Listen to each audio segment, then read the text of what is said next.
A former business associate of Hunter Biden has now told the House Oversight Committee earlier this week that Hunter Biden was selling not access to Joe Biden, whether he was president or vice president or a senator, but the illusion of access. This is according to a source familiar with the interview that took place behind closed doors. We don't actually have that video for you.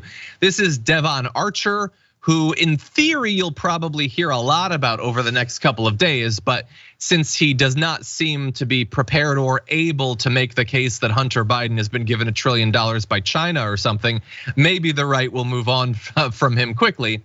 In any event, his testimony appears to partially back up James Comer, is one of the heads of the Republicans in the House. His statement to the New York Post last week that he expected Archer to discuss the times he witnessed Hunter Biden putting then Vice President Biden on speakerphone with foreign business partners. Democrats are obviously downplaying that concern. Of course, also Devon Archer kind of downplayed that concern, but let's see, Representative Dan Goldman says the witness indicated that Hunter spoke to his father every day and approximately 20 times over the course of a 10-year relationship.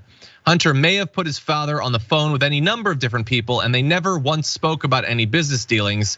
As he described it, it was all casual conversations, niceties, the weather, what's going on. Apparently, quote, there wasn't a single conversation about any of the business dealings that Hunter had. If that is true, and who the hell knows, you shouldn't trust any of these people without evidence, it would seem to be the illusion of access. Being able to say hi to the vice president, but not getting to speak about anything serious is kind of the illusion of access. And it seems to buttress what the idea that we have of Hunter Biden, that he's a guy who goes off and does business and tries to use his name or whatever to benefit himself, but that does not necessarily mean that Joe Biden was changing US policy so they can get $5 million checks cut to them from Ukraine or China. Again, no evidence of that has actually been presented. They keep claiming that it happened, and every time they claim it, the checks are bigger, but they have no new evidence.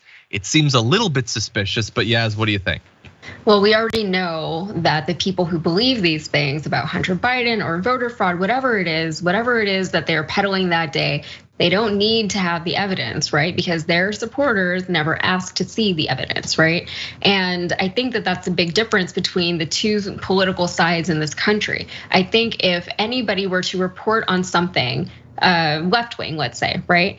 People in the left wing, people who are consuming that media, who endorse, that media, who trust it, would still ask for sources, would still ask more questions, and would still ask to see some kind of evidence before they're like, oh yeah, that's what that is, I think people on the right, for whatever reason, they don't want to see it or they don't need to see it before they believe these things. And so what that does is people on the right, in government, people who work for the government or are, people like the My Pillow guy, whoever they are, they can say whatever they want and they know that they will never be called out for it by the people who matter to them, right? Like, maybe they'll get sued, maybe they'll get, indicted, maybe they'll be under a criminal probe by the government. But at the end of the day, they will still have their supporters and that's what they care about. And then on top of that, they will have already spread something. The minute they say something, it's there in reality. They've made it real, they've spoken it into existence, and it has become a part of